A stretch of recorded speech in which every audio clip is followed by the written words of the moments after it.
Shalom, selamat pagi dan selamat hari Sabat. Selamat bergabung dalam program ibadah Sabat Raya CIC Convergence in Christ. Kita akan menikmati berkat Tuhan dalam rangkaian ibadah Sabat ini. Diawali dengan acara rumah tangga, pelajaran diskusi sekolah Sabat, lagu-lagu pujian, dan khotbah yang nantinya akan dibawakan oleh hamba Tuhan, Pendeta Nelson Tambani Emin. Beliau saat ini melayani sebagai pendeta Gereja Masetin hari ke-7 di Jemaat Likupang. Dan saudara, untuk membuka ibadah kita hari Sabat ini, mari kita nyanyikan lagu buka yang akan dipimpin oleh Praise Team.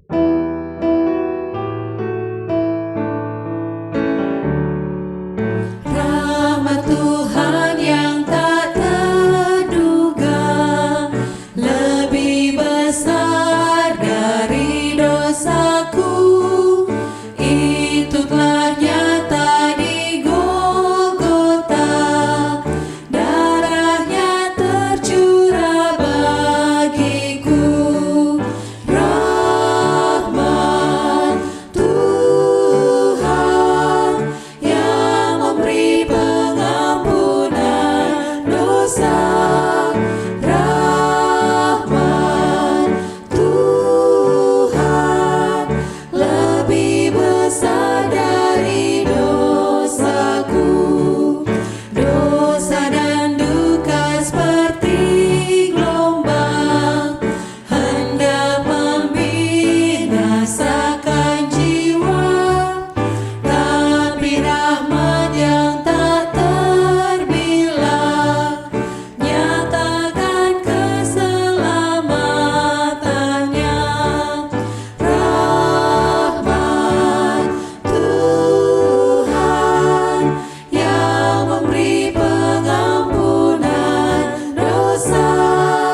Rahmat Tuhan lebih besar dari dosaku. Rahmat ajaib tiada bandingnya, diberikan pada yang percaya. Hai engkau yang rindukan Yesus, mari terima sekarang rahmat-Nya. Rahmat Tuhan yang memberi pengampunan dosa. Rahmat Tuhan lebih besar dari dosaku. Mari kita berdoa. Kami bersyukur kepadamu Allah yang mengasihi kami, memuji memuliakan Engkau sebab Engkau baik bagi kami, dan memberikan kami kesempatan untuk menikmati Sabat yang indah, di mana waktu-waktu yang terbaik bagi kami, meninggalkan pekerjaan kami dan memfokuskan pikiran kami untuk mendengarkan firman-Mu. Berikan kami Roh Kudus, agar firman Tuhan yang akan kami dengarkan sepanjang Sabat ini menjadi sumber kekuatan iman bagi kami untuk tetap setia kepadamu. Inilah doa kami Bapa, kami menyerahkan rangkaian acara kami ke dalam tangan-Mu. Di dalam nama Yesus Kristus, kami sudah berdoa. Amin. Shalom saudaraku yang dikasihi Tuhan. Tidak ada satupun keluarga di dunia ini yang tidak memiliki masalah. Dan keluarga-keluarga umat Tuhan, ketika kita mengalami masalah, Alkitab adalah sumber jalan keluar bagi kita. Bagaimana kita menyelesaikan masalah-masalah yang kita hadapi dalam keluarga. Di dalam Yohanes pasalnya yang kedua, ada kisah yang diceritakan di sana tentang mujizat yang dibuat oleh Yesus di Kana. Kisah ini sangat familiar, yaitu Yesus melakukan mujizat yang pertama, membuat air menjadi anggur. Dan di dalam kisah ini kita melihat bahwa Yesus datang ke sana oleh karena diundang untuk hadir di sana. Dan ketika mereka ada di sana, tiba-tiba pesta ini kehabisan anggur. Lalu ibu Yesus datang kepadanya dan meminta kepada Yesus untuk melakukan sesuatu. Bahkan Yesus katakan, "Mau apa daripada aku ibu? Waktuku belum tiba." Tapi ibu Yesus katakan kepada para hamba-hamba di situ adalah, "Apa yang dikatakan kepadamu, buatlah itu." Lalu Yesus menyuruh mereka mengisi tempayan-tempayan itu dengan air. Dan ketika air itu dicedok, maka yang keluar adalah anggur. Dan ketika anggur itu dicicipi, ternyata anggur itu lebih manis dari anggur yang pernah dia rasa. Bahkan dia katakan, engkau menyediakan anggur yang terbaik sampai sekarang. Saudara-saudaraku, rumah tangga kita tidak lepas dari masalah. Tapi jika kita datang kepada Yesus, mengundang dia hadir dalam keluarga kita, maka masalah sebesar apapun pasti diatasi. Jadi, ketika kita memulaikan sebuah rumah tangga atau setiap hari dalam kehidupan keluarga kita, jangan lupa undang Yesus dalam keluarga kita lewat renungan pagi bersama keluarga. Sehingga ketika ada masalah yang kita hadapi, sebagaimana pesta itu kehabisan anggur, kita datang kepada Yesus, bertanya kepadanya, meminta sesuatu kepadanya, maka dia akan melakukan sesuatu. Nah, ketika Ibu Yesus meminta kepada Yesus, maka Yesus menyelesaikan masalah keluarga itu yang terancam oleh rasa malu jika masalah itu tidak diselesaikan dengan mengubah air menjadi anggur. Bahkan yang lebih luar biasanya lagi adalah Yesus sanggup mengubah kehidupan keluarga yang biasa-biasa saja menjadi sangat istimewa, sangat manis, sangat luar biasa ketika keluarga umat-umat Tuhan itu datang kepada Yesus, mengundang Yesus datang dalam keluarga mereka, datang meminta pertolongan kepadanya. Dan jangan lupa, apa yang dikatakan kepadamu, buatlah itu. Kadangkala kita lupa, kita gagal untuk melakukan apa yang dikatakan Yesus kepada kita saat kita meminta petunjuk kepadanya. Jika kita menemukan jalan keluar dari firman Allah setiap masalah kita, satu hal yang harus kita lakukan adalah lakukanlah itu, maka Yesus akan mengubah masalah kita menjadi berkat yang membuat rumah tangga kita akan semakin manis dan semakin manis setiap hari sampai Yesus datang pada kali yang kedua. Saudara yang dikasihi Tuhan, semoga Tuhan memberkati kita, memberkati keluarga kita, sambil kita menantikan Yesus datang pada kali yang kedua. Tuhan memberkati.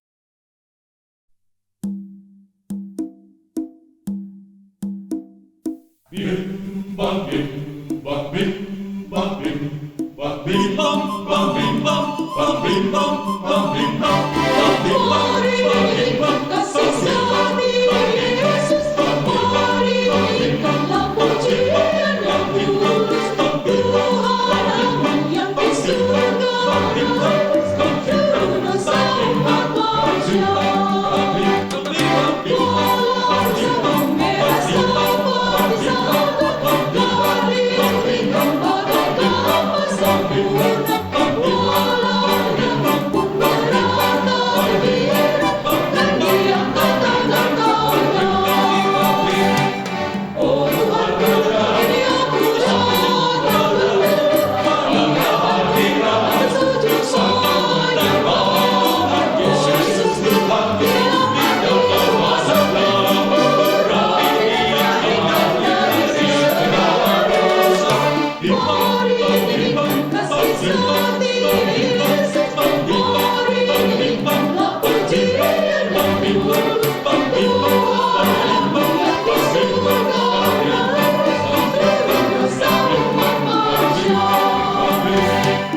bim bam bim bam bim bam bim bam bim bam bam bim bam bam bim bam bam bim bam bam bim bam bam bim bam Kasih sejati Yesus, mari berikanlah pujian yang tulus Tuhan yang di surga, Tuhan sangat wajah.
Shalom, salam sejahtera di dalam kasih Tuhan kita, Yesus Kristus.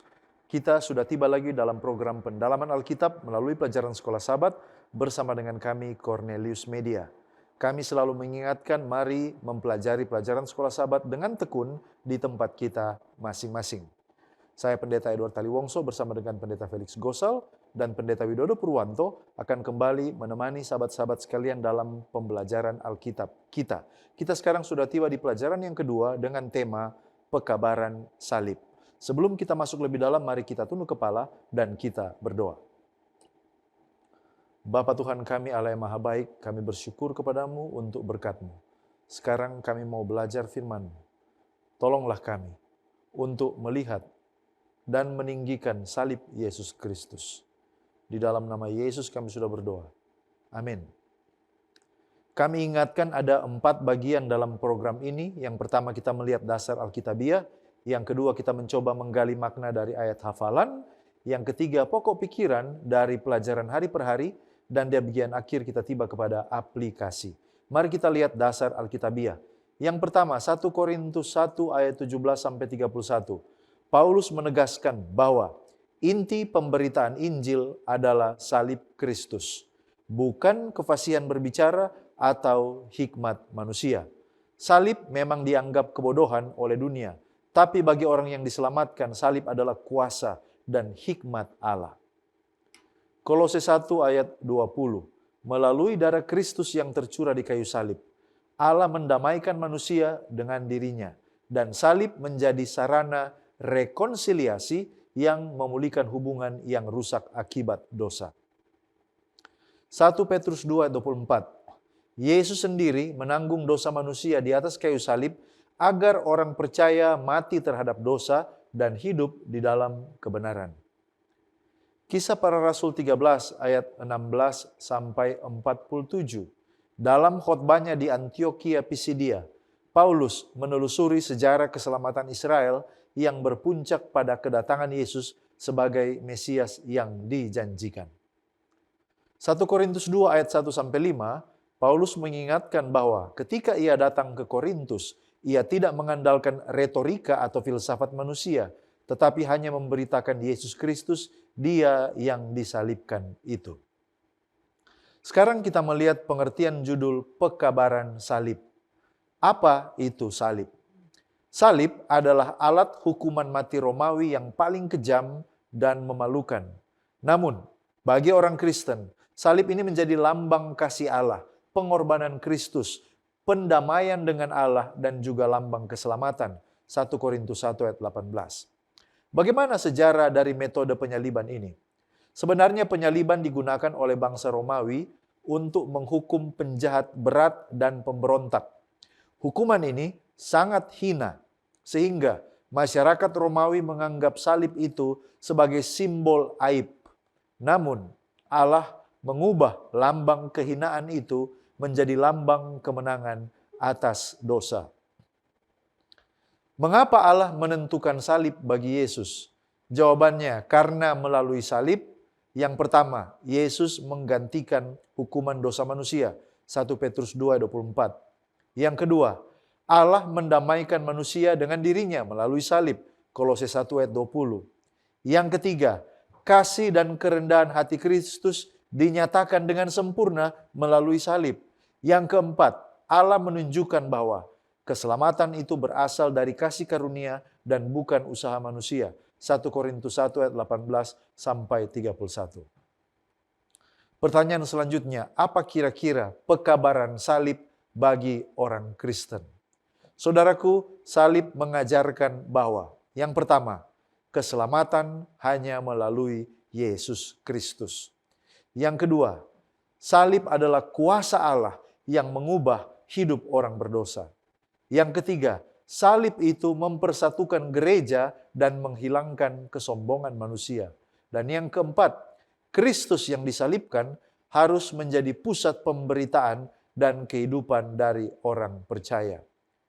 Craig Blomberg dalam The NIV Application Commentaries 1 Corinthians halaman 52 mengatakan tentang 1 Korintus 1 ayat 18. Dia katakan bahwa ayat ini memuat kalimat tesis yang merangkum inti paragraf pertama bagian ini, yaitu ayat 18-22. Ayat 19 memberikan landasan alkitabiah bagi tesis Paulus. Sementara ayat 20-25 kemudian mulai menjelaskan mengapa dunia begitu tegas menolak Injil yang berpusat pada salib dan mengapa jemaat Korintus tetap harus mempercayainya. Tesis Paulus menegaskan bahwa hanya ada dua jenis orang di dunia, mereka yang sedang menuju kebinasaan dan mereka yang sedang menuju keselamatan. Masing-masing akan menanggapi pesan Injil dengan cara yang bertolak belakang. Hanya dua orang di atas dunia ini yang menerima salib dan diselamatkan, dan yang menolak salib menuju kebinasaan.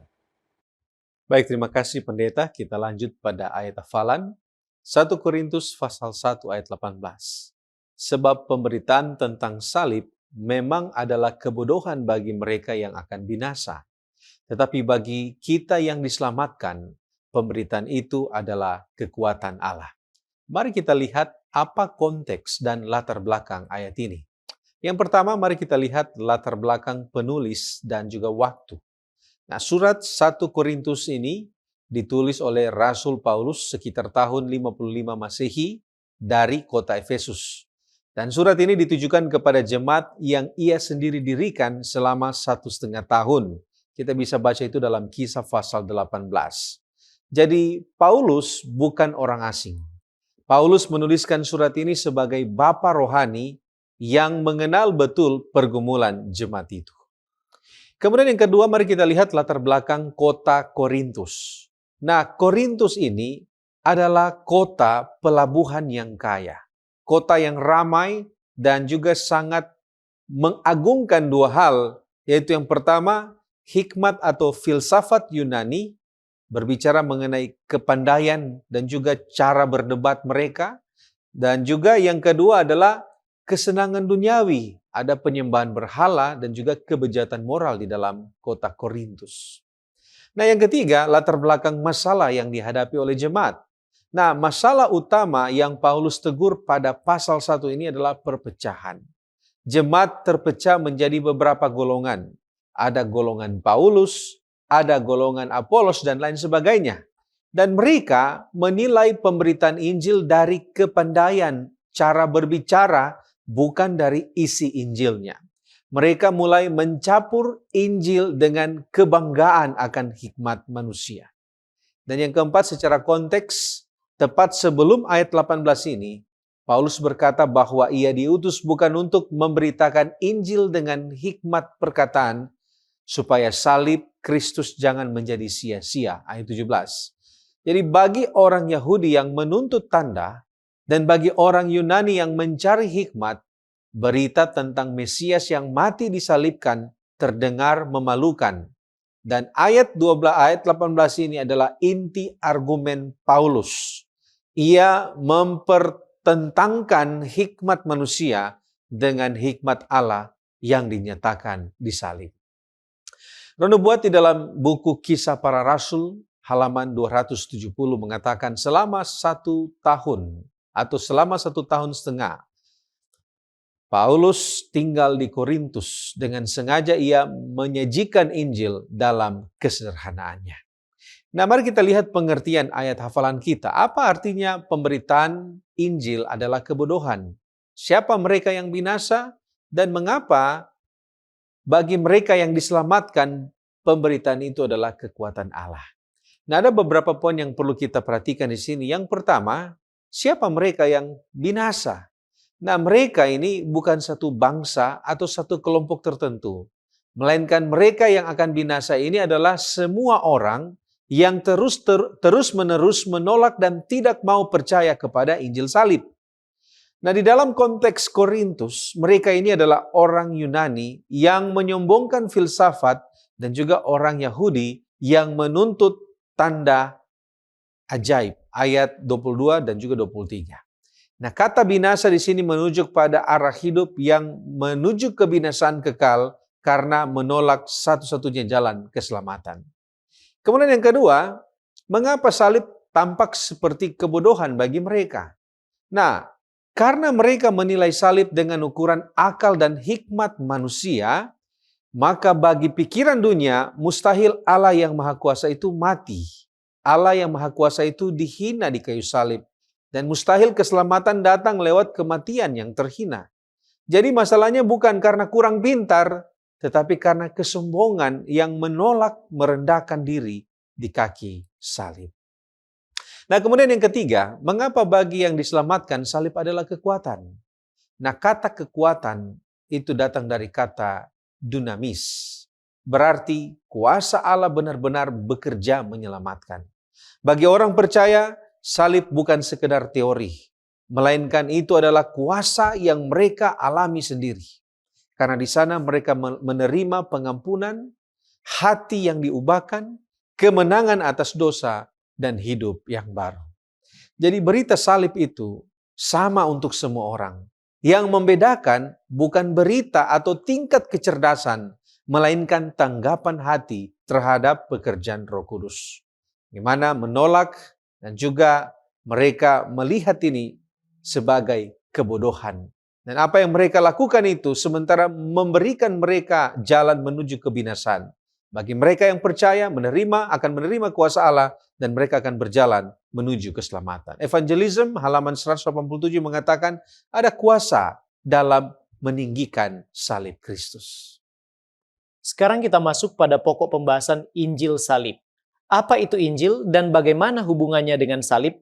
Kata Yunani untuk Injil adalah euangelion. Terdiri dari dua kata Yunani, yaitu eu yang artinya baik dan angelion yang artinya kabar atau berita. Jadi euangelion atau Injil artinya kabar baik atau kabar sukacita. Dalam Alkitab, pemberitaan pertama kabar baik atau Injil yang sering disebut juga protoangelion muncul ketika manusia jatuh dalam dosa dan Allah berfirman dalam Kejadian 3 ayat yang ke-15. Aku akan mengadakan permusuhan antara engkau dan perempuan ini, antara keturunanmu dan keturunannya. Keturunannya akan meremukkan kepalamu dan engkau akan meremukkan tumitnya. Ayat ini juga merupakan janji dan nubuat tentang Mesias yang akan datang dan menang atas kuasa dosa dan memberikan keselamatan bagi manusia. Mengomentari ayat ini, Seventh-day Adventist Bible Commentary volume 1 halaman 233 mengatakan betapa baiknya Allah. Keadilan ilahi menuntut agar dosa menerima hukuman yang setimpal. Namun belas kasihan ilahi telah menemukan cara untuk menebus umat manusia yang telah jatuh ke dalam dosa itu. Nah, dalam perjanjian baru, konsep Injil terangkum dalam Yohanes 3 ayat yang ke-16. Karena begitu besar kasih Allah akan dunia ini sehingga ia telah mengaruniakan anaknya yang tunggal, supaya setiap orang yang percaya kepadanya tidak binasa, melainkan beroleh hidup yang kekal. Seventh-day Adventist Bible Commentary volume 5 halaman 929 katakan, kasih Allah kepada orang berdosa ini telah mendorongnya untuk memberikan segala yang dimilikinya demi keselamatan mereka. Itulah sebabnya Roma 5 ayat 8 katakan, akan tetapi Allah menunjukkan kasih-Nya kepada kita oleh karena Kristus telah mati untuk kita ketika kita masih berdosa. Nah, apa itu salib dan hubungannya dengan Injil? Salib secara historis adalah alat hukuman mati yang digunakan oleh Kekaisaran Romawi untuk menghukum para penjahat, pemberontak, bahkan budak. Penyaliban merupakan salah satu bentuk eksekusi mati yang paling kejam dan memalukan. Itulah sebabnya Paulus katakan dalam 1 Korintus 1 ayat yang ke-18. Sebab pemberitaan tentang salib memang adalah kebodohan bagi mereka yang akan binasa. Tetapi bagi kita yang diselamatkan, pemberitaan itu adalah kekuatan Allah. Inilah hubungan antara Injil dan salib, di mana salib Kristus adalah sarana penggenapan Injil yang merupakan kemuliaan dan juga kekuatan Allah. Seventh-day Adventist Bible Commentary volume 6 halaman 1113. Di sana dikatakan bahwa Kristus yang tergantung di salib itulah Injil. Lift Him Up halaman 230. Salib Kristus adalah sarana di mana belas kasihan dan kebenaran bertemu, serta keadilan dan damai sejahtera saling berciuman. Inilah sarana yang akan menggerakkan dunia. Sekarang mengapa Injil salib itu sangat penting bagi Paulus dan menjadi pusat dari pekabarannya? Sebab Injil salib adalah kekuatan bagi Paulus dan itulah yang telah mengubahkan kehidupan Paulus secara pribadi. Tidak salah bila ia mengatakan dalam 1 Korintus 2 ayat yang kedua, sebab aku telah memutuskan untuk tidak mengetahui apa-apa di antara kamu selain Yesus Kristus, yaitu Dia yang disalibkan. Paulus telah mengerti satu hal, bahwa inti kitab suci adalah Injil salib itu. Seventh-day Adventist Bible Commentary volume 1 halaman 233 katakan bahwa dari awal sampai akhir Injil itu merupakan tema sentral dan utama dari kitab suci. Baker Encyclopedia of the Bible halaman 557. Pekabaran tentang salib merupakan inti dari pemberitaan keselamatan gereja mula-mula. Di atas segalanya, peristiwa salib adalah tindakan penyelamatan utama Allah dalam sejarah. Oleh karena itu, salib meskipun merupakan peristiwa di masa lalu, memiliki makna yang relevan hingga saat ini. Kristus yang disalibkan dan bangkit adalah inti dari pekabaran gereja. Lift Him Up halaman 230. Salib Kalvari menantang dan pada akhirnya akan mengalahkan setiap kuasa duniawi dan neraka.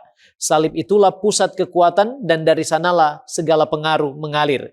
Salib adalah pusat daya tarik yang agung sebab di atasnya Kristus menyerahkan nyawanya bagi umat manusia. Kemudian di Acts of the Apostle halaman 209 mengatakan, menghilangkan salib dari kehidupan seorang Kristen sama saja dengan menghapus matahari dari langit. Nah, bagaimana Paulus mengkhotbahkan Injil salib itu dengan benar dan apa pelajarannya bagi kita saat ini? Paulus, saudaraku, mengkhotbahkan Injil salib bukan dengan hikmat atau kekuatan manusia, melainkan melalui kekuatan roh. 1 Korintus 2 ayat 4-5. Baik perkataanku maupun pemberitaanku tidak kusampaikan dengan kata-kata hikmat yang meyakinkan, tetapi dengan keyakinan akan kekuatan roh, supaya iman kamu jangan bergantung pada hikmat manusia, tetapi pada kekuatan Allah. Pelajarannya bagi kita, yang pertama, kita harus menghargai Injil salib. Acts di Apostle halaman 209-210. Tanpa salib, manusia tak akan dapat bersatu dengan Bapa. Segala harapan kita bergantung padanya. Dari salib itulah bersinar cahaya kasih Sang Juru Selamat. Dan ketika di kaki salib seorang pendosa menengadah kepada Dia yang telah mati untuk menyelamatkannya, ia dapat bersukacita dengan sukacita yang sangat melimpah, sebab dosanya telah diampuni.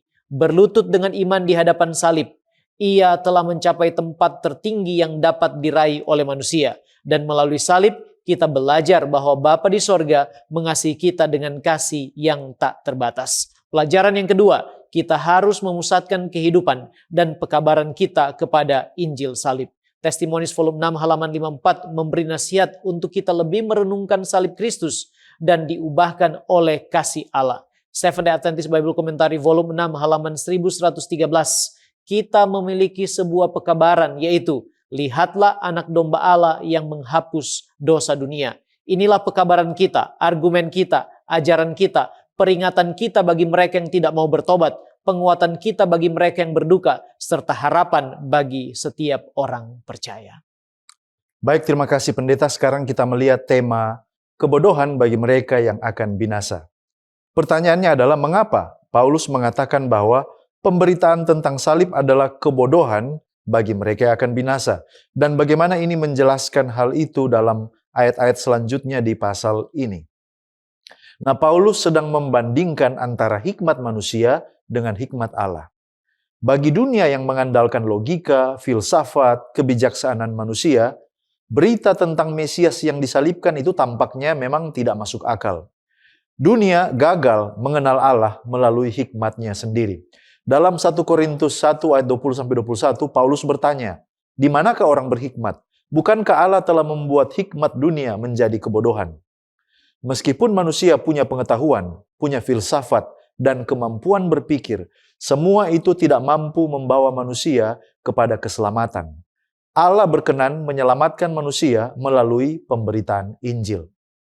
Yang kedua, salib menjadi batu sandungan bagi orang Yahudi. Kalau kita baca 1 Korintus 1 ayat 23, Paulus berkata, kami memberitakan Kristus yang disalibkan.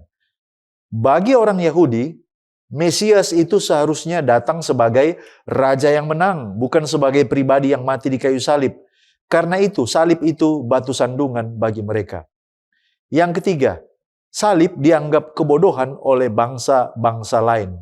Bagi orang Yunani yang mengagungkan filsafat dan logika, gagasan bahwa seorang yang dihukum mati justru menjadi juru selamat dunia terdengar seperti sesuatu yang tidak rasional. Jadi mereka mencari kebijaksanaan intelektual dan bagi mereka Injil itu menawarkan keselamatan melalui iman. Alasan yang keempat, mengapa menurut Rasul Paulus bahwa salib merupakan kebodohan bagi orang yang binasa, oleh karena hikmat Allah itu melampaui hikmat manusia. Dalam 1 Korintus 1 ayat 25, Paulus menegaskan yang bodoh dari Allah lebih besar hikmatnya daripada manusia. Nah, ini bukan berarti bahwa Allah memiliki kebodohan. Tidak. Melainkan bahwa apa yang manusia anggap bodoh ternyata jauh lebih berhikmat daripada seluruh kebijaksanaan manusia. Dan yang kelima, Allah sengaja memakai yang dianggap bodoh, sengaja memakai yang dianggap hina. 1 Korintus 1 ayat 27, Paulus berkata bahwa Allah memilih yang bodoh, yang lemah, yang hina untuk mempermalukan yang berhikmat dan yang kuat. Mengapa salib Kristus itu menjadi pusat Injil, meskipun dunia menganggapnya sebagai kebodohan? Nah, salib adalah inti dari rencana keselamatan Allah. Apa yang tampak sebagai kelemahan menurut manusia, justru merupakan kemenangan besar Allah atas dosa dan maut. Yang pertama, iman itu melampaui batas logika, tetapi iman tidak bertentangan dengan akal. Paulus tidak mengajarkan bahwa kekristenan itu irasional. Sebaliknya, dia menunjukkan bahwa ada kebenaran ilahi yang tidak dapat sepenuhnya dipahami hanya dengan hikmat manusia. Iman Kristen itu punya dasar historis, ada kematian, kebangkitan, dan kenaikan Kristus. Tapi iman Kristen juga membutuhkan pekerjaan Roh Kudus supaya seseorang dapat menerima maknanya. Mari kita menjawab beberapa kesalahpahaman. Yang pertama, kalau Injil dianggap bodoh, berarti iman Kristen itu anti-intelektual. Jawabannya tidak. Paulus sendiri adalah seorang yang sangat terpelajar. Ia menggunakan argumentasi yang kuat, tetapi ia menolak menjadikan hikmat manusia sebagai dasar keselamatan. Kesalahpahaman yang kedua, salib itu hanyalah simbol penderitaan. Tidak, lebih dari itu, salib adalah pusat karya penebusan Allah. Ini adalah tempat Kristus menanggung hukuman dosa manusia dan membuka jalan keselamatan. Kesalahpahaman yang ketiga, orang yang pintar tidak mungkin percaya Injil. Alkitab tidak pernah mengatakan demikian. Yang menjadi masalah bukan kecerdasannya, tetapi kesombongan yang menolak untuk tunduk kepada Allah. Banyak orang berpendidikan tinggi. Mereka itu menerima Injil pada waktu mereka membuka hati mereka terhadap kebenaran. Jadi, salib Kristus adalah hikmat Allah yang melampaui hikmat manusia. Dunia mungkin menganggapnya sebagai kebodohan, tetapi melalui salib Allah, Allah menyatakan kasih, keadilan, dan kuasa untuk menyelamatkan. Pertanyaan aplikasi, bagaimana saya dapat tetap setia kepada Injil ketika dunia menganggap iman kepada Kristus tidak masuk akal? Pelajaran kita pekan ini mengajak kita untuk tidak mengukur kebenaran berdasarkan penerimaan dunia, tetapi berdasarkan firman Allah. Yang pertama, jangan malu terhadap Injil. Paulus tidak mengubah pesannya supaya lebih mudah diterima oleh masyarakat Korintus. Tidak. Yang kedua, membangun iman di atas Kristus bukan pengakuan manusia. Jangan mencari penerimaan atau pujian dan mengorbankan kebenaran. Yang ketiga, mengembangkan dengan kerendahan hati. Keselamatan itu adalah anugerah. Yang keempat, percaya bahwa Allah itu masih terus bekerja. Demikian pula kita, meskipun masyarakat tampak semakin sekuler dan jahat, tapi Tuhan tetap memanggil orang-orang kepada keselamatan. Dan yang kelima, kita harus siap menjadi saksi dimanapun kita berada. Ellen White dalam buku The Acts of the Apostles halaman 241 mengatakan tentang kuasa kesaksian dari salib Kristus. Dia katakan, banyak di antara para cendekiawan dan negarawan terhebat, para tokoh paling terkemuka di dunia, akan berpaling dari terang pada hari-hari terakhir ini. Karena dunia dengan kebijaksanaannya tidak mengenal Allah. Namun, hamba-hamba Allah harus memanfaatkan setiap kesempatan untuk menyampaikan kebenaran kepada orang-orang ini. Sebagian di antara mereka akan mengakui ketidaktahuan mereka akan hal-hal yang berkaitan dengan Allah, dan akan menempatkan diri sebagai murid yang rendah hati di kaki Yesus, Sang Guru Agung. Dalam setiap upaya untuk menjangkau kalangan atas, pekerja Allah membutuhkan iman yang kuat. Sekilas keadaan mungkin tampak menakutkan, tetapi di saat-saat tergelap pun masih ada terang atasnya.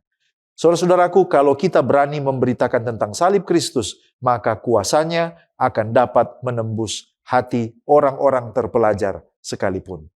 Kita tiba pada pokok diskusi selanjutnya, yaitu kuasa bagi mereka yang diselamatkan. Nah, apa artinya keselamatan berasal dari Allah dan kebinasaan adalah hasil tindakan manusia sendiri? Nah, saudara, kita perlu melihat 3 kebenaran sehubungan dengan ayat ini. Yang pertama, keselamatan itu adalah karya Allah. Itu adalah pemberian, itu adalah anugerah, bukan hasil usaha manusia. Alkitab menegaskan sebab karena kasih karunia, kamu diselamatkan oleh iman, itu bukan hasil usahamu, tetapi pemberian Allah. Itu bukan hasil pekerjaanmu, jangan ada orang yang memegahkan diri. Efesus pasal 2 ayat 8 dan 9. Yunus di dalam Yunus 2 ayat 9 juga mengatakan keselamatan adalah dari Tuhan. Artinya, keselamatan itu adalah inisiatif Allah. Kuasanya itu dari Allah. Dan untuk menyelesaikannya itu dari Allah. Diselesaikan di salib Kristus. Manusia sama sekali tidak sanggup menyelamatkan dirinya sendiri. Kemudian yang kedua, kebinasaan itu adalah akibat pilihan dan tindakan manusia sendiri. Hosea pasal 13 ayat 9 mengatakan, engkau telah membinasakan dirimu, hai Israel, tetapi aku ini penolongmu. Nah, Allah tidak pernah menciptakan seorang pun untuk binasa. Sebaliknya, 2 Petrus 3 ayat 9 mengatakan, Tuhan menghendaki supaya jangan ada orang yang binasa, melainkan supaya semua orang berbalik dan bertobat. Jadi, orang binasa bukan karena Allah menetapkannya untuk binasa, melainkan karena ia menolak anugerah yang ditawarkan. Kemudian yang ketiga, semua kebaikan yang berasal dari Allah, termaksud keselamatan itu datangnya dari Allah. Sedangkan kehancuran kebinasaan itu berasal dari manusia itu sendiri. Dan prinsip ini sementara menjaga 2 hal. Yang pertama, Allah tidak pernah atau Allah tidak bisa dipersalahkan atas kebinasaan siapapun. Karena karakternya itu kasih, karakternya itu suci. Dan juga yang kedua, manusia tidak bisa atau tidak boleh menyombongkan dirinya dalam keselamatan. Karena itu bukan jasanya, melainkan itu adalah pemberian dari Tuhan. Keselamatan itu adalah anugerah. Oleh karena itu kita perlu datang dengan kerendahan hati, bukan dengan kebanggaan, bukan dengan kepintaran kita. Karena kebinasaan itu adalah pilihan kita sendiri dan kita bertanggung jawab penuh atas keputusan kita, entah kita menerima anugerah itu atau menolak anugerah itu. Tidak ada tempat untuk menyalahkan Allah dan tidak ada tempat untuk memegahkan diri sendiri.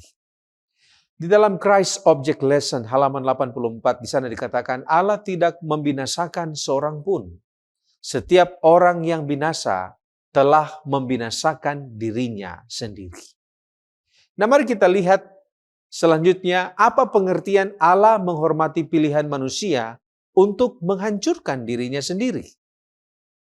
Nah, saudaraku, ungkapan ini dapat dimengerti dalam beberapa hal. Yang pertama, Allah menciptakan manusia dengan kehendak bebas atau kebebasan memilih. Allah tidak menciptakan robot, melainkan Allah menciptakan makhluk yang bisa mengasihi dengan sukarela. Kasih sejati hanya mungkin diberikan dengan kehendak bebas, dengan kerinduan, dengan inisiatif. Itu bukan hasil dari paksaan. Kasih itu tidak bisa dipaksakan. Oleh karena itu Allah dengan sengaja memberikan manusia kuasa untuk memilih ini, bahkan kuasa untuk menolak dia. Dan itu ada pada diri manusia, memilih atau menolak. Kemudian yang kedua, Allah tidak pernah memaksa kehendak bebas manusia. Setelah dia berikan kehendak bebas itu untuk memilih dan menolak, dia tidak memaksa. Allah di dalam Alkitab dikatakan selalu mengundang, selalu membujuk dengan kasih, selalu memperingatkan dengan lembut. Tetapi di dalam semuanya ini, Allah tidak melanggar kebebasan yang telah Ia berikan. Allah mengetuk pintu hati, tidak mendobraknya. Wahyu pasal 3 ayat 20. Kemudian yang ketiga, jika manusia terus-menerus menolak, maka manusia itu menghancurkan dirinya sendiri dan Allah menghormati keputusan itu meskipun dengan duka cita. Allah tidak akan memaksa siapapun dengan kehendaknya sendiri. Dan inilah yang terlihat di dalam ratapan Yesus. Matius pasal 23 ayat 37. Berapa kali aku rindu mengumpulkan anak-anakmu, sama seperti induk ayam mengumpulkan anak-anaknya. Dan di dalam ayat ini mengatakan, tetapi kamu tidak mau. Frasa kamu tidak mau itu menggambarkan pilihan manusia dan Allah menghormati pilihan itu. Steps to Christ halaman 34 mengatakan, Kristus sedia untuk membebaskan kita dari dosa, tetapi Ia tidak memaksa kehendak. Jika kita tidak mau menerima anugerahnya, apalagi yang dapat Ia perbuat? Kita telah membinasakan diri kita sendiri oleh penolakan kita yang keras kepala terhadap kasih-Nya. Terima kasih pendeta. Sekarang kita pindah kepada pokok pembahasan Mesias yang disalibkan. Apa yang dimaksud dengan Mesias? Siapa dia dan bagaimana dia disalibkan? Serta mengapa? Kata Mesias berasal dari bahasa Ibrani, Masyah, yang berarti yang diurapi. Dalam bahasa Yunani diterjemahkan sebagai Kristos atau Kristus. Yesuslah Mesias yang dimaksud itu. Lukas 2 ayat 25-40 memberikan gambaran bahwa melalui penyataan Roh Kudus kepada Simeon ketika bayi Yesus dibawa ke bait Allah, Simeon mengenali anak itu sebagai Mesias, dia yang diurapi atau dipilih Allah. Yesaya 9 ayat yang ke-6 mengatakan, sebab seorang anak telah lahir untuk kita, seorang putra telah diberikan untuk kita, lambang pemerintahan ada di atas bahunya, dan namanya disebutkan orang penasihat ajaib, Allah yang perkasa, Bapa yang kekal, Raja damai. Yesus dengan gelar sebagai Mesias atau Kristus berarti dia sebagai pelepas, penyelamat, atau juru selamat.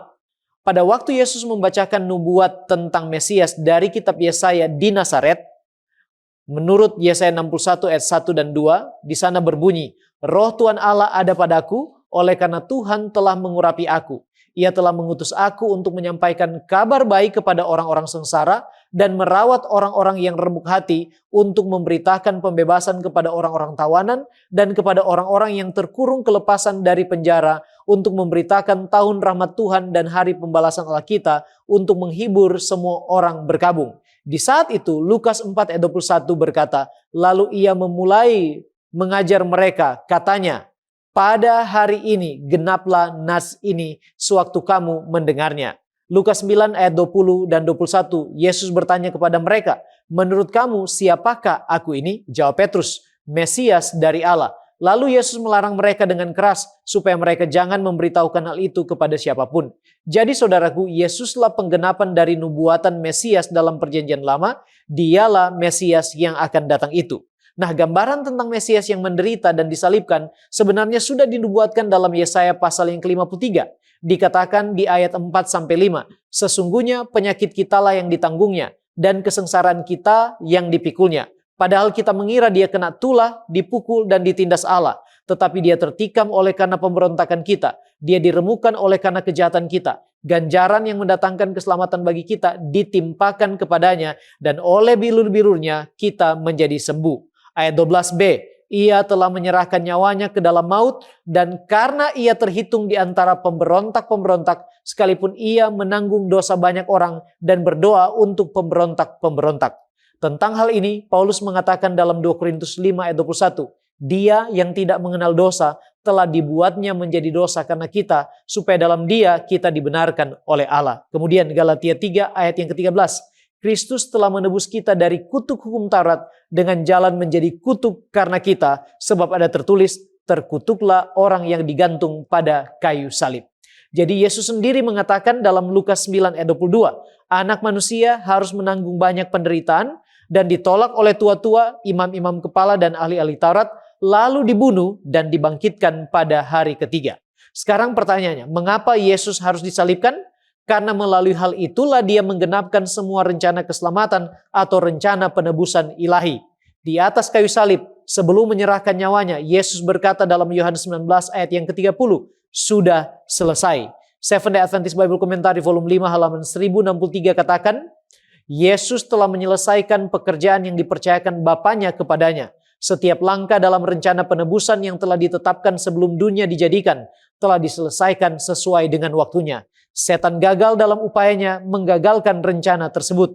Kemenangan Kristus telah menjamin keselamatan manusia. Faith and Works halaman 93. Melalui Kristus, pemulihan maupun rekonsiliasi disediakan bagi manusia. Jurang yang ditimbulkan oleh dosa telah dijembatani oleh salib Kalvari. Tebusan yang penuh dan sempurna telah dibayarkan oleh Yesus, yang dengannya orang berdosa diampuni dan keadilan hukum tetap ditegakkan. Nah, mengapa orang Yahudi termasuk murid-murid pada awalnya tidak setuju dengan konsep Mesias yang disalibkan? Apa sesungguhnya yang mereka harapkan sebagai Mesias? Mereka, saudaraku, alasannya berfokus pada hal-hal duniawi saja. Petrus dalam Markus 8 ayat 31-32 menolak bahkan menegur Yesus karena konsep Mesias yang menderita dan disalibkan itu. Ketika Yesus mengungkapkan bahwa dia harus diserahkan dan dibunuh, Markus 9 ayat 32 dan juga Markus 10 ayat 32 katakan bahwa mereka tidak mengerti, bingung dan juga takut. Nah, sesungguhnya yang mereka harapkan dari konsep Mesias adalah pembebasan Israel dan hancurnya kuasa penjajahan Romawi, sehingga kerajaan Daud dipulihkan dan Yerusalem menjadi kemuliaan bagi bangsa itu dan pusat dari dunia. Kekecewaan murid-murid ini tentang pengharapan mereka kepada Yesus masih berfokus pada kerajaan duniawi saja. Lukas 24 ayat 21 bagian A katakan, padahal kami dahulu mengharapkan bahwa dialah yang datang untuk membebaskan bangsa Israel. Bahkan sesudah Yesus bangkit pun, pertanyaan fokus mereka belum berubah. Kisah para Rasul 1 ayat 6, maka bertanyalah mereka yang berkumpul di situ, Tuhan, maukah engkau pada masa ini memulihkan kerajaan bagi Israel? Nah, apa pelajaran dan implikasinya bagi kita? Yang pertama, kita tidak boleh memahami konsep Mesias menurut kehendak dan penafsiran manusia, melainkan mengikuti Allah sendiri sesuai dengan yang dinubuatkannya. Acts of the Apostle halaman 225. Orang Yahudi yang telah membentuk pengharapan mereka sendiri mengenai Mesias dan gagal memahami nubuat tentang penderitaannya. Mesias yang disalibkan itu haruslah menjadi pusat pengharapan iman kita. Itu adalah pelajaran yang kedua. Sebab dia yang disalibkan itu telah bangkit, mengalahkan maut, dan memberikan jaminan tentang keselamatan dan hidup kekal kepada kita. Testimonis jilid 6 halaman 67. Kristus yang disalibkan. Bicarakanlah, doakanlah itu, nyanyikanlah, dan hal itu akan menghancurkan dan memenangkan hati. Inilah kuasa dan hikmat Allah untuk menghimpun jiwa-jiwa bagi Kristus. Selanjutnya kita melihat tema Kristus, kuasa dan hikmat Allah. Bagaimana Paulus menjelaskan bahwa Kristus adalah kuasa dan hikmat Allah, dan apa perbedaan antara hikmat Allah dengan hikmat manusia? Dalam 1 Korintus 1, Paulus menunjukkan bahwa apa yang dianggap dunia sebagai kelemahan dan kebodohan justru merupakan cara Allah menyatakan kuasa dan hikmatnya yang sempurna melalui Yesus Kristus. Mari kita lihat beberapa poin. Yang pertama, Kristus adalah kuasa Allah untuk menyelamatkan. Dalam 1 Korintus 1:18, Paulus berkata, pemberitaan tentang salib adalah kekuatan Allah bagi kita yang diselamatkan. Lalu di ayat 24, ia menambahkan, Kristus adalah kekuatan Allah. Artinya apa? Artinya kuasa Allah paling nyata dinyatakan melalui karya Kristus di salib yang menyelamatkan manusia berdosa. Poin yang kedua, Kristus adalah hikmat Allah.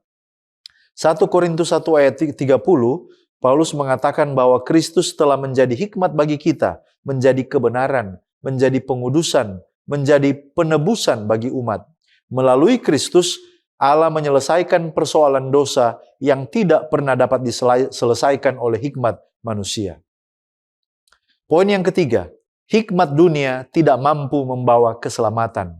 Paulus menjelaskan bahwa filsafat, kecerdasan, pendidikan, kemampuan berpikir tidak dapat membawa manusia mengenal Allah secara menyeluruh ataupun memperoleh keselamatan. Sebaliknya, keselamatan hanya diperoleh melalui iman kepada Kristus. Mengapa Paulus menegaskan bahwa hanya Kristus yang merupakan hikmat dan kuasa Allah bagi keselamatan manusia? Nah, Paulus ingin menunjukkan bahwa masalah terbesar manusia bukan kurang pengetahuan, melainkan dosa. Karena itu, solusi Allah bukan sekedar memberikan informasi, tetapi memberikan juru selamat. Ada beberapa poin. Yang pertama, dosa tidak dapat diselesaikan oleh hikmat manusia.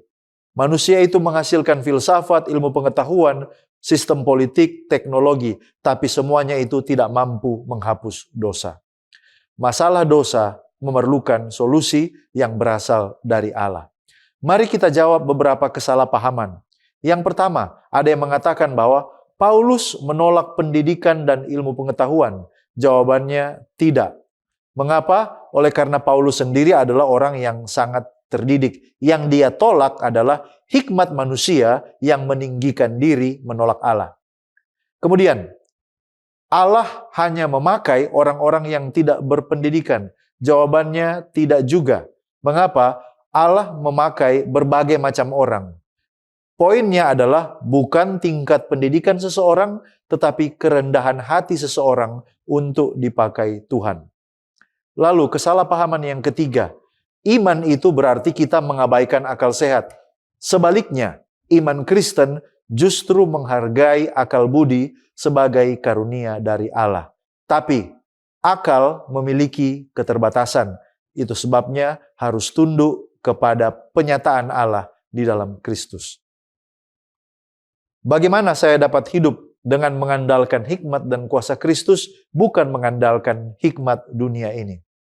Pelajaran kita pada hari ini mengajak kita untuk menjadikan Kristus sebagai dasar cara berpikir, dasar mengambil keputusan, dan dasar menjalani kehidupan.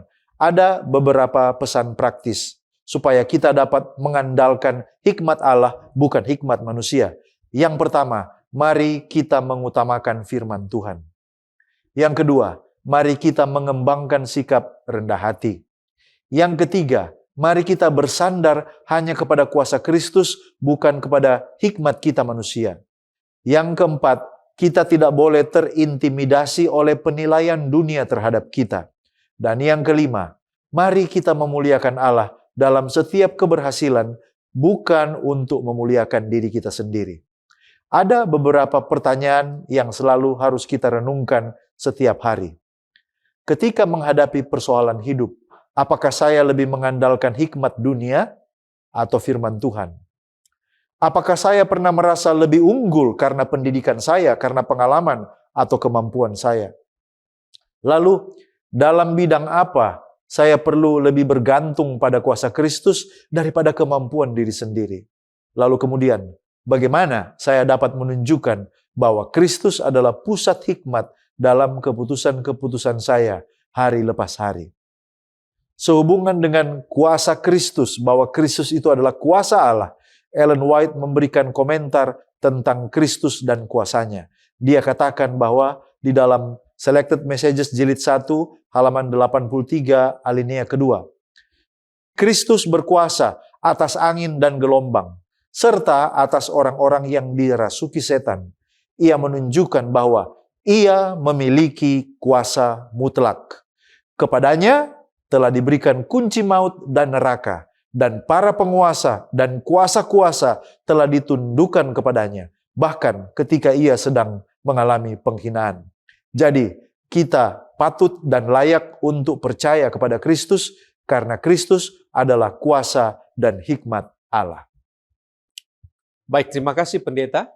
Kita tiba pada pendalaman, mengapa Tuhan memilih cara yang paling menyakitkan, memalukan, dan hina untuk menyatakan kasih-Nya. Ada beberapa alasan.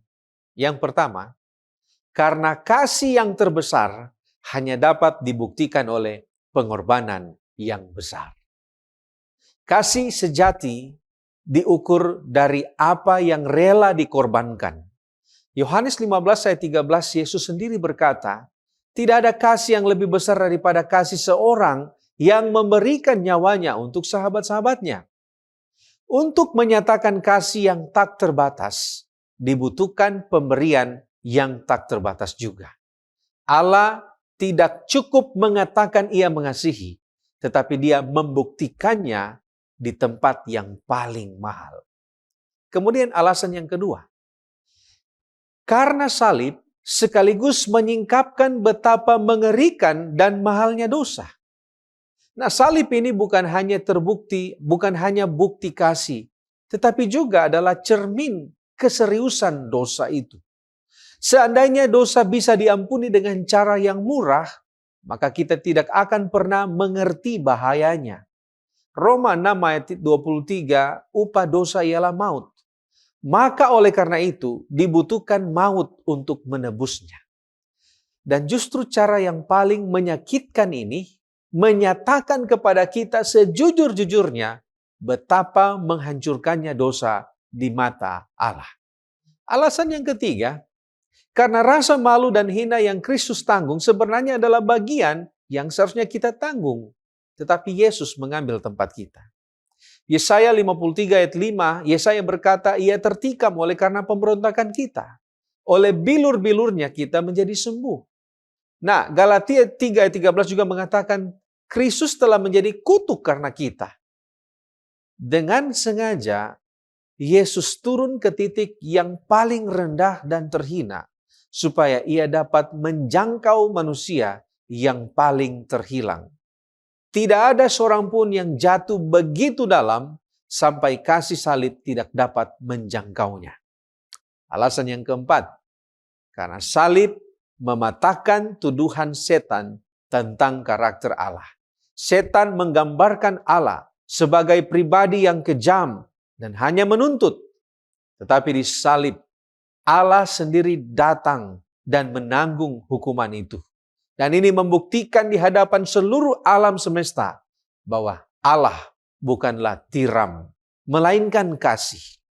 Jadi cara yang paling menyakitkan itu dipilih bukan karena Allah suka dengan penderitaan, bukan karena Allah menyukai hal-hal yang begini, tetapi itu adalah cara yang Allah berikan karena hanya di sanalah kasih yang terdalam dan kebencian terhadap dosa dapat dinyatakan secara bersamaan.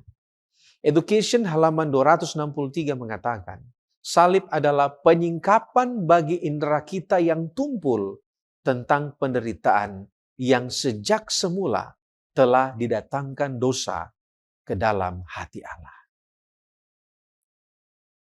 Mari kita lihat selanjutnya.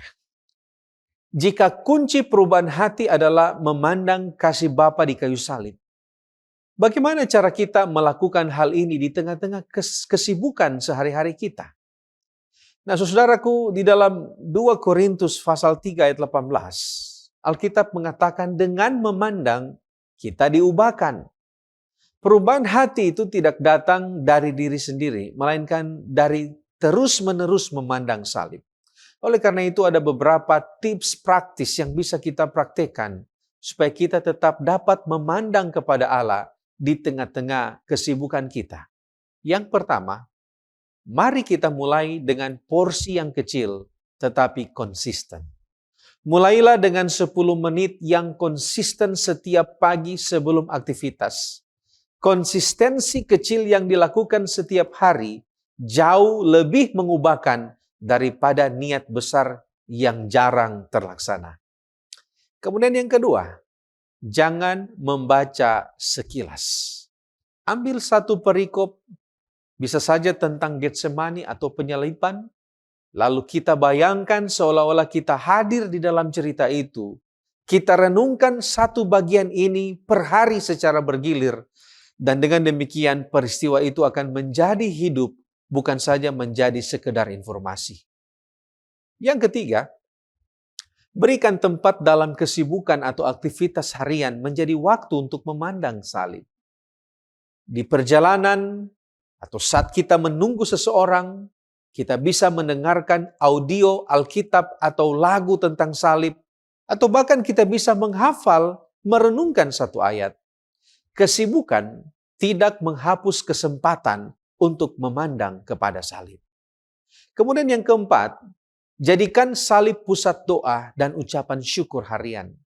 Awali dan akhiri hari dengan berterima kasih untuk apa yang Kristus telah berikan kepada kita, termaksud untuk apa yang telah Kristus berikan di atas kayu salib. Dan yang kelima, kita perlu membicarakan dan membagikan kasih itu kepada orang lain. Saat kita menceritakan kasih Kristus kepada orang lain, hati kita juga dihangatkan. Kasih yang kita bagikan itu justru akan bertambah kuat di dalam diri kita. Kita bisa bagikan hal ini kepada pasangan kita, suami atau istri, atau juga kepada anak-anak kita di rumah. The Desire of Ages halaman 83 mengatakan, baiklah kita menghabiskan 1 jam yang penuh perenungan setiap hari untuk merenungkan kehidupan Kristus. Kita harus mengambilnya poin demi poin dan membiarkan imajinasi menangkap setiap adegan, khususnya adegan-adegan penutup. Ketika kita demikian merenungkan pengorbanannya yang besar bagi kita, keyakinan kita kepadanya akan makin teguh, kasih kita akan dibangkitkan, dan kita akan makin dalam diliputi oleh Roh-Nya. Saudaraku, sebagai penutup dan aplikasi dari apa yang kita pelajari dan diskusikan bersama, apa inti dari pekabaran salib dan mengapa kita harus mengabarkan itu serta bagaimana caranya? Inti pekabaran salib adalah Yesus Kristus yang mati menggantikan kita orang berdosa, bangkit untuk memberikan kehidupan, dan melalui pengorbanannya menyediakan keselamatan bagi semua orang yang percaya kepadanya. Councils on Health halaman 524. Salib seharusnya menjadi pusat dari semua lembaga keagamaan. Sebab salib bukan hanya sebuah lambang, melainkan pusat dari seluruh rencana keselamatan Allah melalui Yesus Kristus. Sebab salib menyatakan kasih Allah juga keadilannya.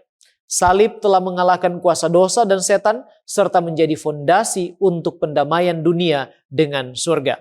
Mengapa kita harus mengabarkan salib? Dalam Materials 1888, volume 2 halaman 806-807, pena inspirasi katakan, ada satu kebenaran utama yang harus senantiasa diingat dalam menelaah kitab suci, yaitu Kristus dan Dia yang disalibkan. Setiap kebenaran lainnya memiliki pengaruh dan kuasa yang sebanding dengan kaitan atau hubungannya dengan tema ini. Hanya dalam terang saliblah kita dapat memahami keagungan hukum Allah. Jiwa yang lumpuh akibat dosa hanya dapat dianugerahi kehidupan melalui karya yang diselesaikan di atas salib oleh pencipta keselamatan itu. Kasih Kristus mendorong manusia untuk bersatu dengannya dalam pekerjaan dan pengorbanannya. Penyingkapan kasih ilahi membangkitkan dalam diri mereka kesadaran akan kewajiban yang selama ini diabaikan untuk menjadi pembawa terang bagi dunia, serta menginspirasi mereka dengan semangat misionaris. Kebenaran ini menerangi pikiran dan menguduskan jiwa. Kebenaran ini akan mengusir ketidakpercayaan dan menumbuhkan iman. Inilah satu-satunya kebenaran agung yang harus senantiasa diingat oleh manusia. Testimoni Jilid 4 halaman 394. Tidak ada khotbah yang boleh disampaikan tanpa menampilkan Kristus dan salibnya sebagai landasan Injil itu. Sekarang apa tantangan bagi kita khususnya sebagai anggota gereja Masih Advent hari ke-7 dalam mengkhotbahkan Injil salib? Testimoni Jilid 6 halaman 235 katakan, pekerjaan kita di segala bidang adalah untuk menunjukkan pengaruh salib. Jadi inilah tantangan bagi saya dan saudara. Adalah suatu tantangan bagi kita, gereja Advent, untuk mengabarkan kebenaran-kebenaran Alkitab dalam kaitannya dengan rencana penebusan Allah di salib. Gospel Workers halaman 156. Di antara semua orang yang mengaku sebagai Kristen, orang-orang Advent hari ke-7 seharusnya menjadi yang terdepan dalam mengangkat Kristus di hadapan dunia. Penyampaian pesan malaikat ketiga menuntut penyampaian kebenaran Sabat. Kebenaran ini bersama dengan kebenaran-kebenaran lain yang termasuk dalam pekabaran tersebut harus diproklamasikan. Namun pusat daya tarik yang utamanya yaitu Yesus Kristus tidak boleh diabaikan. Kemudian Testimonies Jilid 6 halaman 54. Khotbah tidak boleh disampaikan atau pengajaran Alkitab dalam bentuk apapun tidak boleh diberikan tanpa mengarahkan para pendengar kepada anak domba Allah yang telah menghapus dosa dunia itu. Setiap doktrin yang benar menjadikan Kristus sebagai pusatnya. Setiap perintah memperoleh kekuatannya dari firman-Nya. Testimonies to Ministers halaman 92.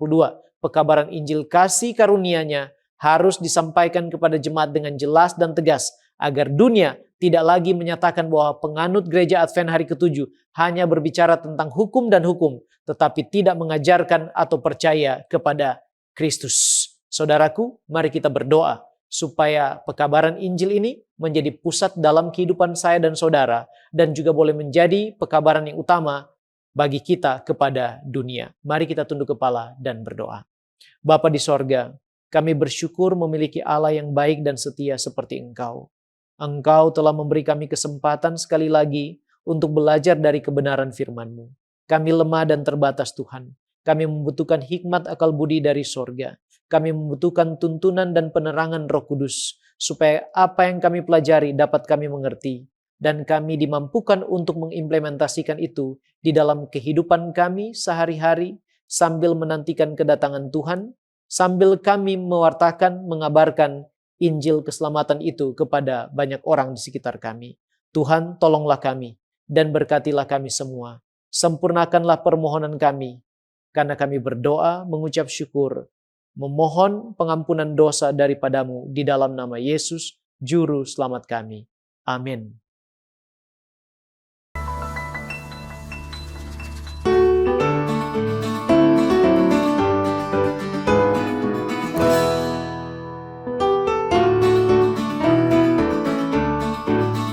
Bila trompet Allah berbunyi, akhir zaman tiba, hidup kekal dan mulia tersedia.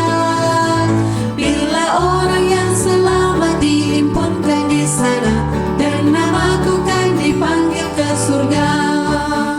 Bila namaku dipanggil, bila namaku dipanggil, bila namaku dipanggil,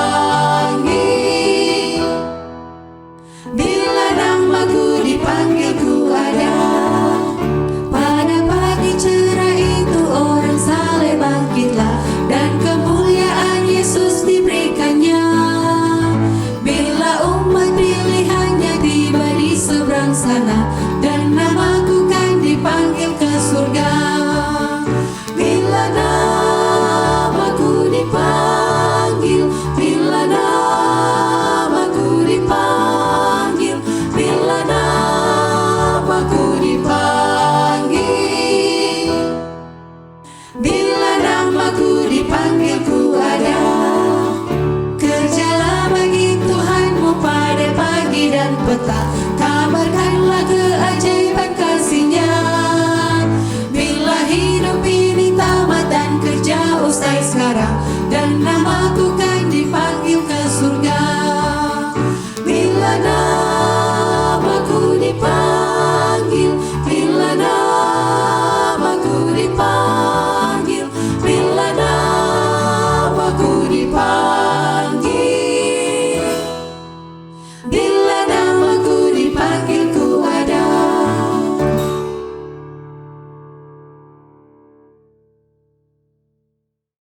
Mari kita tunduk kepala dan kita berdoa. Kami memuji, memuliakan nama-Mu, Bapa Tuhan kami, Allah yang maha baik, Khalik pencipta langit, bumi, laut, dan segala isinya.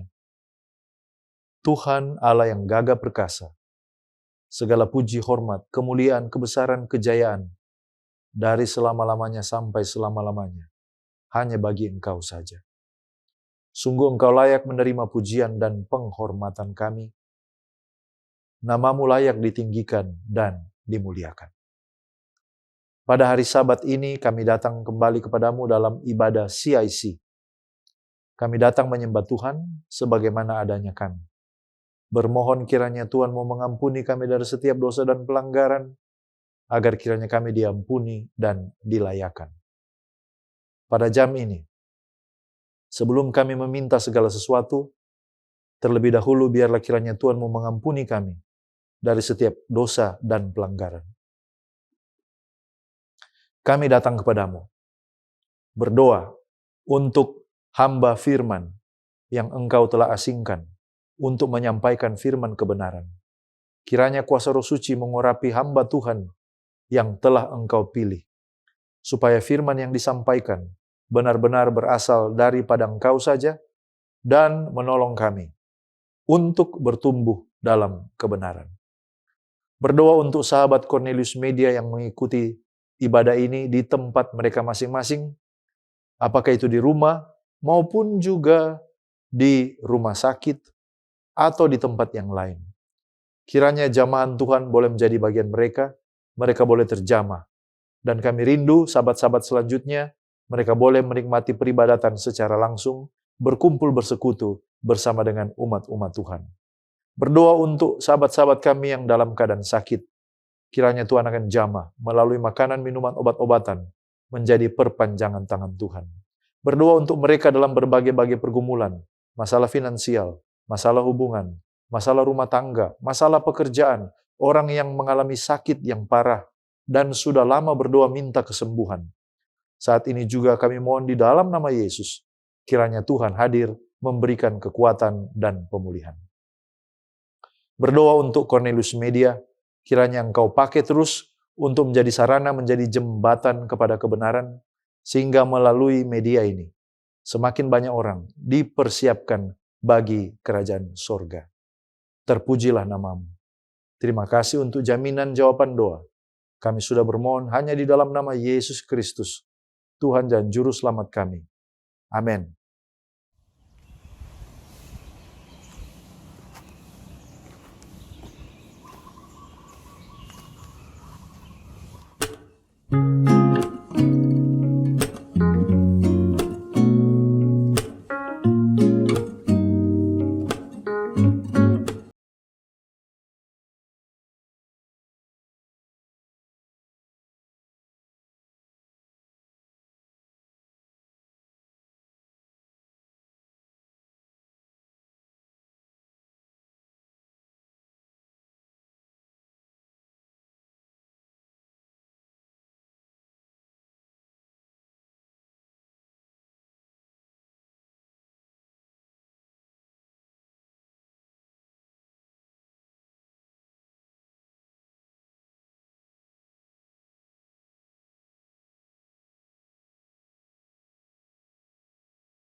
beri, pulihkan ku.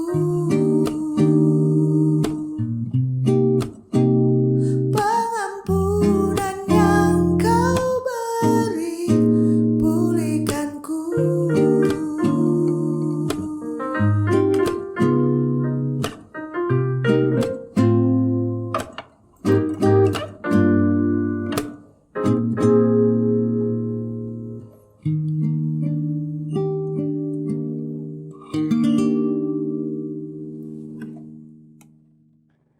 Selamat hari Sabat, saudaraku sekalian. Puji Tuhan, kita bersyukur kembali lagi kita boleh beribadah bersama-sama pada saat ini. Untuk itu, mari kita pusatkan hati dan pikiran kita untuk mendengarkan firman Tuhan. Dan saya mengundang kita semua bersatu dalam doa. Kita berdoa. Bapa di surga, terima kasih oleh karena kasih Tuhan dan penyertaan-Mu bagi kami. Ketika kami mau datang mendengarkan firman-Mu, kami percaya Tuhan memenuhi hati dan pikiran kami melalui kuasa Roh Kudus. Dan memberkati kami dengan firman yang akan kami dengarkan dan renungkan bersama-sama. Berkati hamba-Mu yang akan menyampaikan firman ini Tuhan. Di dalam nama Yesus Kristus kami sambut firman ini. Amin. Saudaraku yang sangat saya kasihi, pada hari Sabat ini kita akan melihat kisah Ayub yang boleh memberikan satu nasihat dan pelajaran yang indah dalam kehidupan kita. Ayub adalah seorang yang sangat diberkati. Kisah mengenai Ayub di dalam Alkitab dan berbagai tradisi agama menggambarkan kehidupannya sebagai lambang kemakmuran, integritas, dan ujian iman yang sangat luar biasa. Keadaan Ayub yang kaya raya diceritakan secara mendalam sebelum, selama, dan setelah ia mendapatkan ujian. Dan kita bisa melihat fase pertama keadaan Ayub sebelum menghadapi ujian. Disebutkan dalam Ayub 1 ayat 1-3. Ayub dikatakan dikenal sebagai orang terkaya di seluruh daerah timur. Ayub 1 ayat 1 dikatakan, ada seorang laki-laki di tanah Uz bernama Ayub. Orang itu saleh, jujur, dan takut akan Allah dan menjauhi kejahatan. Dia memiliki karakter seperti itu. Itulah karakter Ayub ketika dia hidup. Dalam keadaan makmur, dia memiliki karakter itu. Dalam ayat 2 dia katakan, ia mendapat 7 anak laki-laki dan 3 anak perempuan. Ia memiliki 7.000 ekor kambing domba, 3.000 ekor unta, 500 pasang lembu, 500 keledai betina, dan budak-budak dalam jumlah yang sangat besar. Sehingga orang itu adalah orang terkaya dari semua orang di sebelah timur. Luar biasa keadaan daripada Ayub. Kalau kita seperti itu memiliki ternak yang banyak, wah, ini menyatakan bahwa betapa kayanya kita. Dan mungkin kalau ternak-ternak yang memiliki Ayub ini seperti sekarang ini mobil-mobil ya. Mobil, kalau sudah 1 mobil di rumah, wah luar biasa. Paling 2, 3 dan seterusnya. Dan kita melihat bahwa di awal sebelum Ayub diuji, ketika dia memiliki kekayaan yang begitu banyak, dia adalah orang yang takut akan Tuhan. Kekayaannya melambangkan berkat yang luar biasa dari Tuhan. Yang meliputi hamba yang banyak. Dan keluarga yang besar. Memiliki 10 orang anak. Wah luar biasa, 10 orang anak. 7 laki-laki. Dan 3 perempuan. Yang hidup rukun dan sering mengadakan perjamuan bersama. Wah luar biasa ini. Punya anak-anak, hidup rukun. Inilah keadaan daripada Ayub. Dan dia tetap memiliki sikap di mana meskipun sangat kaya dan dihormati, Ayub bukanlah orang yang sombong atau serakah. Tetapi dia tetap takut akan Tuhan dan menjauhi akan kejahatan. Ayub 1, kita lihat di sana di mana dia disebutkan adalah orang yang saleh dan juga orang yang jujur. Selain itu Ayub dikenal sebagai seorang penolong orang miskin, pelindung para janda dan bapa bagi anak-anak yatim, imam bagi keluarga. Itulah keadaan Ayub ketika dia sebelum dicobai. Dan pada waktu itu dia kehilangan harta, dia menderita karena tuduhan iblis bahwa Ayub setia hanya karena hartanya. Dilindungi oleh Tuhan. Ayub mengalami ujian dan Tuhan mengizinkan Ayub diuji. Tapi karakter Ayub tetap dia adalah seorang yang takut akan Tuhan. Ayub 2 ayat 7. Dia katakan, kemudian iblis pergi dari hadapan Tuhan. Lalu ditimpanya Ayub dengan bara yang busuk dari telapak kaki sampai ke batu kepala. Dan itulah yang dihadapi oleh Ayub. Tapi tetap walaupun dia dicobai, dia memiliki karakter. Dia adalah seorang yang saleh dan jujur. Mari kita lihat ketika dia menghadapi cobaan, apakah sifat-sifat ini masih tetap ada kepada Ayub ketika dia menghadapi cobaan. Fase ketika dia hidup menghadapi akan ujian. Kita bisa melihat itu dalam buku Ayub 1, 2, dan seterusnya. Pengalaman hidup daripada Ayub. 2 sikap atau prinsip hidup Ayub yang boleh jadi teladan bagi kita pada waktu menghadapi akan cobaan. Mari kita lihat. Yang pertama, hidup itu dimulai daripada nol. Ayub tahu bahwa dia mulai daripada nol. Itulah sebabnya dia katakan dalam Ayub 1 ayat 21 dia katakan, dengan telanjang aku keluar dari kandungan ibuku. Dengan telanjang juga aku akan kembali ke dalamnya. Tuhan yang memberi, Tuhan yang mengambil, terpujilah nama Tuhan. Lihat prinsip hidup Ayub. Ketika dia menghadapi cobaan, dia memiliki satu prinsip. Hidup itu dimulai daripada nol. Yaitu, dia berkata, dengan telanjang aku keluar dari kandungan ibuku, dengan telanjang juga aku akan kembali ke dalamnya. Dia tahu bahwa Tuhan yang sudah memberi kekayaan, Tuhan juga yang mengambil. Terpujilah, dia tetap memuji nama Tuhan. Itulah prinsip yang dimiliki oleh Ayub.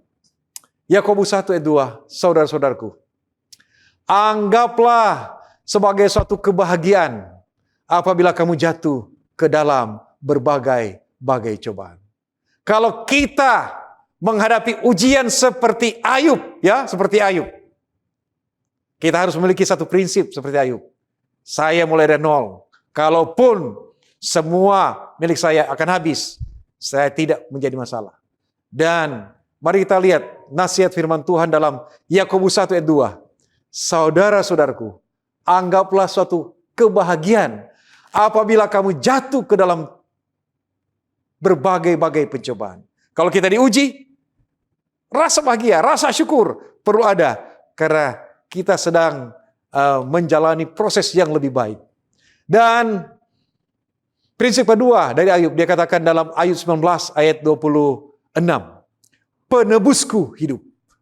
Ayat 25 dia katakan begini. Tetapi aku tahu penebusku hidup dan akhirnya ia akan bangkit di atas debu. Juga sesudah kulit tubuhku sangat rusak, tanpa dagingku pun aku akan melihat Allah.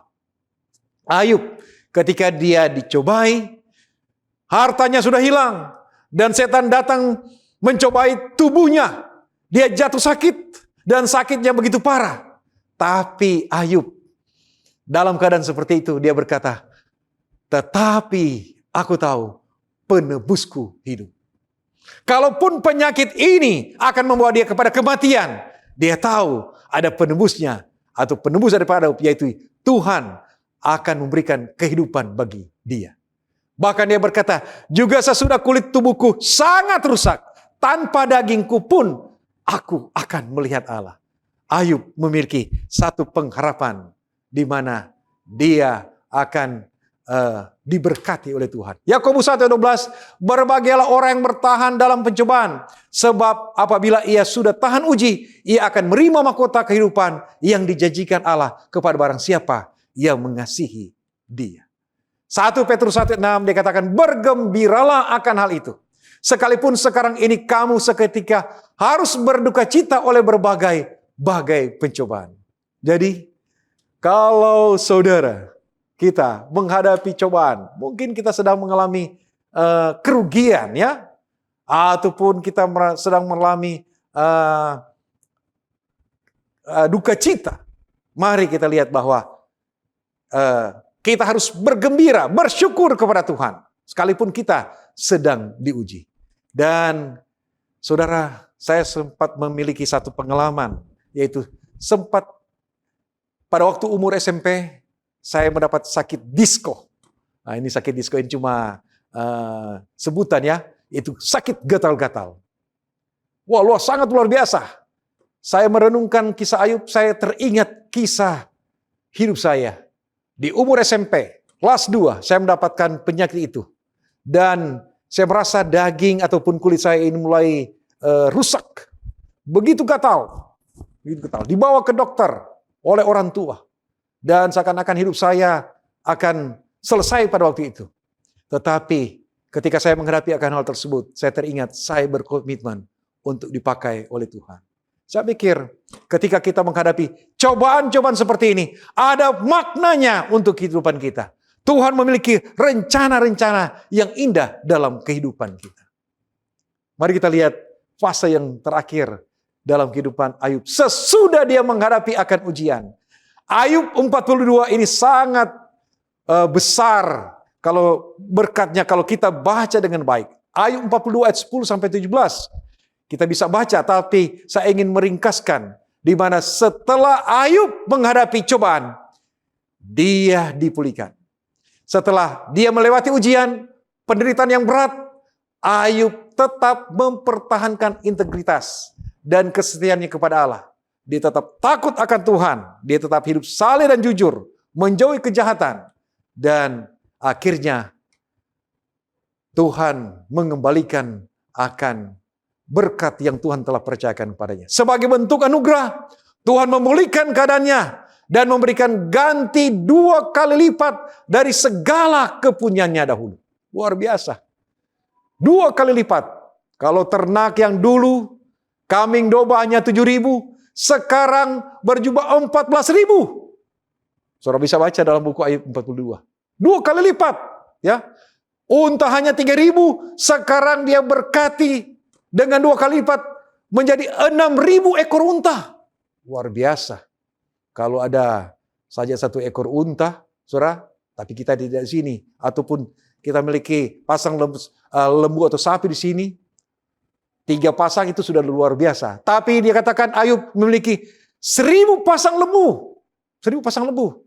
Dan 100 keledai betina. 2 kali lipat apa yang Tuhan sudah buat bagi Ayub. Dan Ayub memiliki keluarga yang baru, keturunan yang baru. Ia dikaruniai kembali 7 putra dan 3 putri. Di mana anak-anak perempuannya dikenal sebagai perempuan tercantik di seluruh negeri. Oh, luar biasa. Ayub 42 ayat 15. Mari kita baca. Di seluruh negeri, dia katakan, tidak terdapat perempuan yang secantik anak-anak Ayub. Dan mereka diberi ayahnya milik pusaka di tengah-tengah saudara-saudaranya laki-laki. Wow, luar biasa.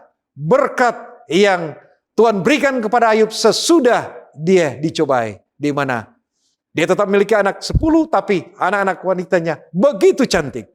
Dan kekayaannya begitu melimpah. Dan umur panjang dikatakan ya. Ayub memiliki umur panjang. Ayub hidup 140 tahun lagi setelah penderitaannya. Sehingga ia sempat melihat anak cucu hingga keturunannya yang keempat. Luar biasa. Dia memiliki umur panjang, melihat anak cucu, dan sampai keturunan yang keempat diberkati oleh Tuhan. Ayub 40 ayat 16. Saudara bisa baca. Sesudah itu, Ayub masih hidup 140 tahun lamanya. Ia melihat anak-anaknya dan cucu-cucunya sampai keturunan yang keempat. Saudara, kita melihat saja anak cucu, wah sudah sangat luar biasa. Sekarang ini sudah jarang-jarang ada orang yang memiliki cece, anak cucu cece. Artinya mereka yang mempunyai cece itu umur panjang. Tuhan memberikan umur panjang. Dan itulah yang dialami oleh Ayub. Sebagai kesimpulan, kisah Ayub menunjukkan bahwa dari ketiga fase kehidupan yang dia alami, yaitu fase sebelum dia diuji, dia adalah orang yang tetap takut akan Tuhan. Selama masa ujian, dia juga tetap adalah orang yang saleh, jujur, dan takut akan Tuhan serta menjauhi kejahatan. Fase sudah, Ayub diuji, di mana dia tetap memberikan pujian kepada Tuhan. Mari, saudara-saudara sekalian, ketika kita diberkati dengan pengalaman Ayub ini, kita tetap kuat, kita tetap menjadi orang yang saleh, tetap menjadi orang yang jujur, dan takut akan Tuhan, serta kita akan tetap menjadi orang yang menjauhi kejahatan. Kita tunduk kepala dan berdoa. Terima kasih Tuhan untuk siang hari Sabat ini. Kami sungguh sangat diberkati dengan firman Tuhan. Pengalaman hidup daripada Ayub. Kiranya ini menolong kami tetap memiliki karakter untuk menjadi orang-orang yang saleh dan jujur. Takut akan Tuhan dan menjauhi kejahatan. Kalaupun kami menghadapi masalah-masalah ujian, di mana iman kami diuji, kami tetap menjadi orang seperti Ayub itu.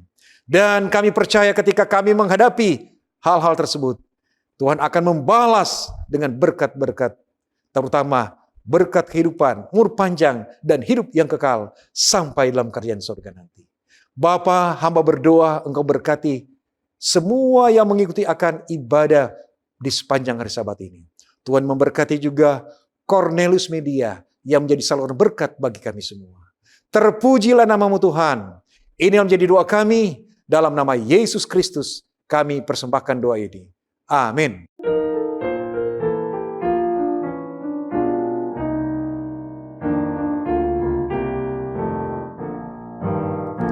Aku suka saksikan dari Yesus yang menjadi sahabatku yang erat, perubahan diriku yang seutuhnya hanyalah oleh kasih juru selamat. Tiada lain pelindung seperti Yesus, tiada lain sahabat seperti Dia, tiada lain penebus yang menghapus dosa. Aku dipeliharanya. Yesus menemukan aku dalam dosa. Hatiku berkeluh kesah dan sukar, tapi ku diangkat oleh tangan Yesus dan dipimpinnya di jalan yang benar. Tiada lain pelindung seperti Yesus, tiada lain sahabat seperti Dia, tiada lain penebus yang menghapus dosa. Aku dipeliharanya. Tiap hari Tuhan beri janji yang baru, bertambahlah aku insaf kasih-Nya. Tapi tak ku mengerti tebusan itu, hingga kelak ku lihat Yesus di surga. Tiada lain pelindung seperti Yesus, tiada lain sahabat seperti Dia, tiada lain penebus yang menghapus dosa. Aku dipeliharanya. Puji Tuhan, rangkaian ibadah hari Sabat ini telah selesai. Terima kasih telah bergabung bersama dengan kami dalam rangkaian ibadah hari Sabat ini. Jangan lupa saksikan program yang sama pada minggu depan dan program-program lainnya hanya di Cornelius Media, Bridge to the Truth.